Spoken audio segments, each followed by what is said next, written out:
It's the future of finance. We're building a new, decentralized world.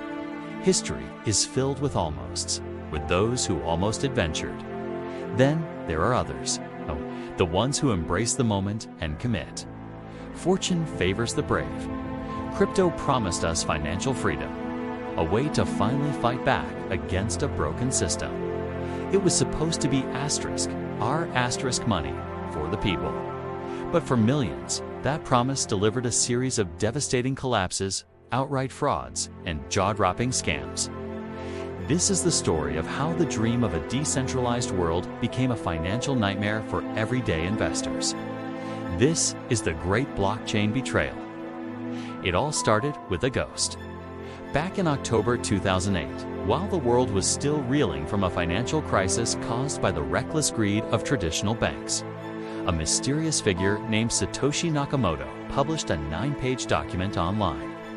The title was Bitcoin, a peer-to-peer electronic cash system. The idea was revolutionary. Born directly from the ashes of the 2008 meltdown that had completely shattered public trust in our financial institutions, Nakamoto proposed a new kind of money, one that didn't need banks, governments, or any central authority at all. It would be purely digital, sent directly from person to person, kind of like a digital version of cash. The technology making it all possible was called the blockchain. The easiest way to think of a blockchain is as a public receipt book that everyone can see, but no one can change. Every transaction is a new block, which is cryptographically sealed to the one before it, creating a chain. And this chain isn't stored in one place like a bank's private server. It's copied and spread across a global network of computers. That's decentralization. No single person or company could control it. Its transactions would be transparent and secure. The promise was intoxicating, a financial system for the internet age. Finally, free from the middlemen who had failed us so spectacularly. For the first few years, it was just a niche hobby for tech idealists and cryptography fans. Then, in 2010, the first ever real-world transaction happened when a programmer bought 2 pizzas for $10,000. Bitcoin worth about $40 back then. It was proof that this crazy idea could actually work. A small step for pizza, a giant leap for a new kind of money. The dream was simple and powerful. Give control back to the people. It was a promise of financial sovereignty and security. But for so many, that promise would curdle into a nightmare. That utopian vision of using Bitcoin to buy your daily coffee never really happened. Instead, its first major use case turned out to be for anonymous transactions on dark web markets. Its price was also wildly volatile, making it totally impractical as a stable way to hold value. But the first real crack in the foundation, the first major betrayal of trust, came in 2014. At the time, one exchange in Tokyo handled over 70% of all Bitcoin transactions, Mt. Gox. In February of that year, it suddenly stopped all trading. Then, the bombshell. The exchange had been hacked over several years, losing 850,000 Bitcoin. At the time, that was worth around $450 million.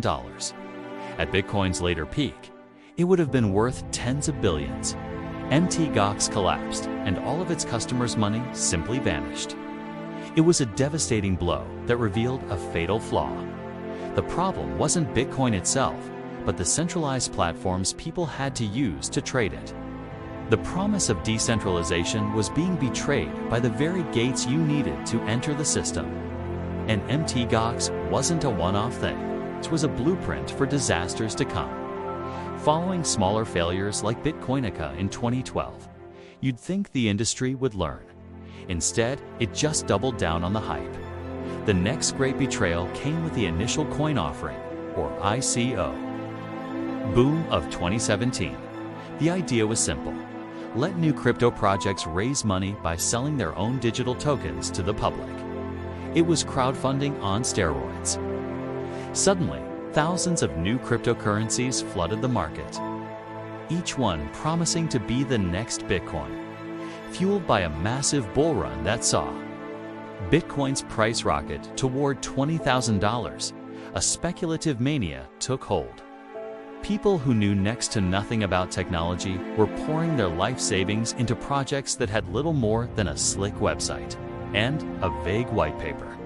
Celebrities were paid to endorse coins, lending a fake sense of legitimacy to what was often a total scam.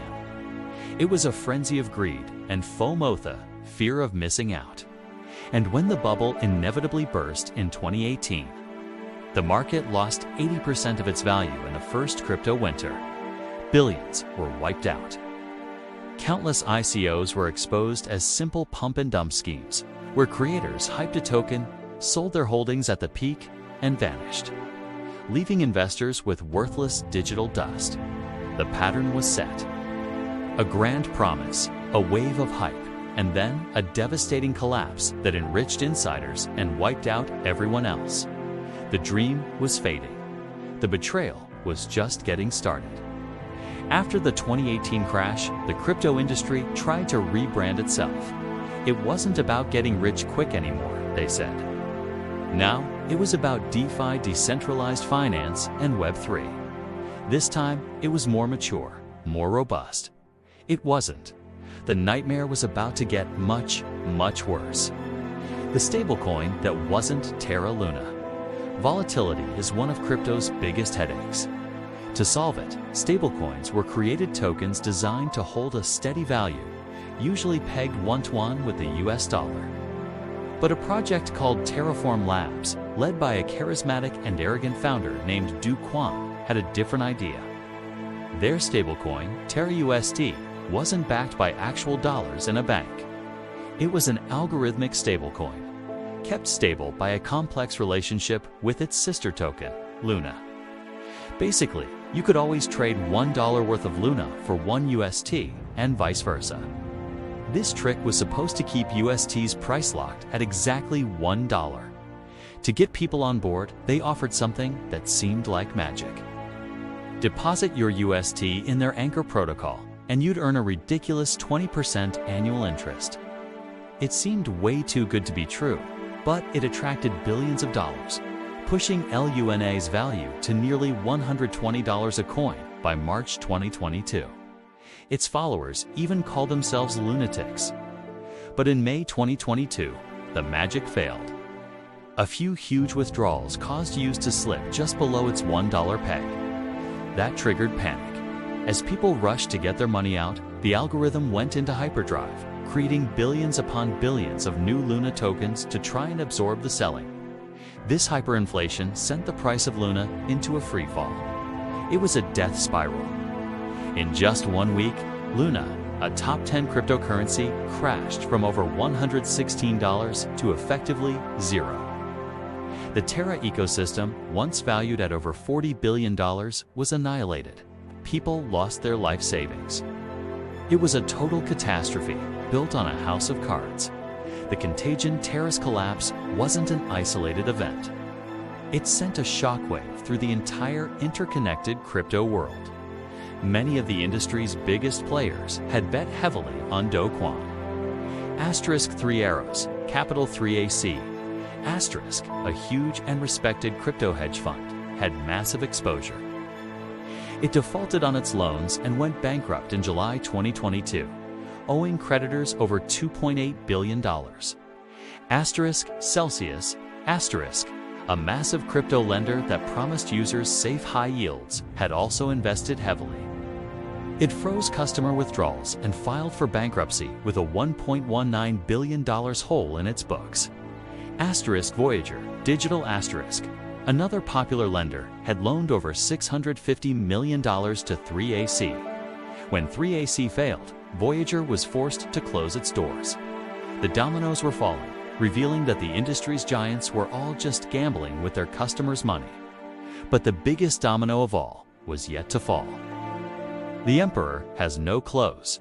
FTX, if any company represented the new, legitimate face of crypto, it was FTX, run by a young billionaire named Sam Bankman-Fried. Or SBF, FTX was the third largest crypto exchange in the world, valued at $32 billion. It had its name on sports arenas, Super Bowl ads with Tom Brady and Larry David, and SBF himself was a media darling, testifying before Congress as the responsible leader the industry needed. It was all a lie. In November 2022, a crypto news site published a leaked balance sheet from Alameda Research, SBF's private trading firm. It showed that Alameda's finances were propped up by FTT, the token created by its sister company. FTX, the entire empire was built on its own self-issued monopoly-style money. The news sparked a bank run. FTX's biggest rival announced it was selling its FTT holdings, and customers rushed to withdraw their funds. But it was too late. The money wasn't there. FTX halted withdrawals and, in about 10 days, collapsed into bankruptcy, revealing an $8 billion hole in its accounts. The truth was shocking. SBF had been secretly taking billions in customer deposits from FTX and funneling them to Alameda for risky trades, lavish real estate, and huge political donations. It was old-fashioned fraud, just dressed up in the language of Web3. SBF wasn't a visionary. He was a conman who played everyone for fools. Over 1 million users lost their money. The human cost, pig butchering. While giants like FTX were imploding, a more personal and insidious scam was exploding. Pig butchering. The name is cruel, but descriptive. Scammers fatten up their victims, the pigs, before the slaughter. It starts with an innocent-looking text, often a wrong number. The scammer then builds a deep relationship over weeks or months. Once they have the victim's complete trust, they casually mention a can't-miss crypto investment. They guide the victim to a fake trading platform that looks totally real. The victim starts small and sees incredible fake returns. Encouraged, they invest more and more, sometimes their entire retirement savings. When they finally try to cash out, they're told to pay endless taxes and fees, or they're simply locked out. The scammer and their life savings are gone. The FBI reported billions lost to these scams, representing the most direct and cruel betrayal of trust. The story of crypto is filled with these betrayals. It's a complex world, and the hype often drowns out the truth. If you believe in cutting through the noise to understand what's really going on, consider subscribing for more deep dives that separate the marketing from reality. Looking back at the wreckage, it's clear that crypto's core promises were systematically broken. Decentralization became a myth. The whole ecosystem revolved around centralized exchanges like FTX and powerful founders like Do Kwon and Sam Bankman-Fried, who acted more like emperors than innovators. Security became a punchline. The history of crypto is a graveyard of lost funds, hacks, and platform failures. When markets got chaotic, major exchanges would often crash, freezing users out of their own accounts right when they needed them most. And financial freedom became a trap. For every crypto millionaire, there are countless stories of people who lost everything. Super Bowl ads compared buying crypto to being a brave explorer. The backlash was immense, with one critic on social media summing up the ads pitch as asking, "Are you going to put your life savings into the pretend computer dog money that you can't spend? Or are you a P*********? Lawsuits followed, accusing stars like Tom Brady and Kim Kardashian of promoting unregistered securities to their fans. A key reason this was all allowed to happen is the gaping hole where regulation should have been. In the US, a confusing mess of agencies fought over who got to police crypto. This created loopholes that let companies like FTX operate from loosely regulated places like the Bahamas, avoiding transparency and any real customer protection. The very nature of crypto's price cycle adds to the danger. The market is defined by extreme boom and bust. Yes, there are incredible bull runs, but they are consistently followed by devastating crashes.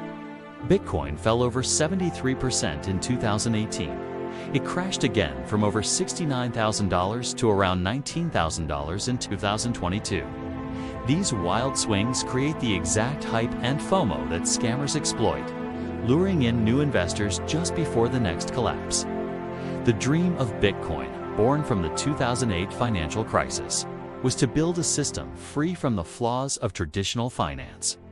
Instead, the crypto industry built a horrifying caricature of it.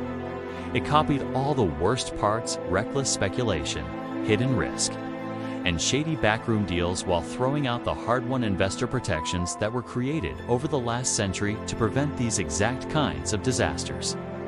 So far, a story of crypto isn't a revolution. It's the story of a great betrayal. A powerful idea about freedom was hijacked by speculators, charlatans, and criminals who sold that dream to millions, only to leave them with nothing. The vision of a new, open financial system is still a powerful one. But after a decade of unprecedented fraud and shattered promises, you have to ask the hard question: was the dream of crypto ever real? Or was it just the sales pitch for the most dangerous casino the world has ever seen?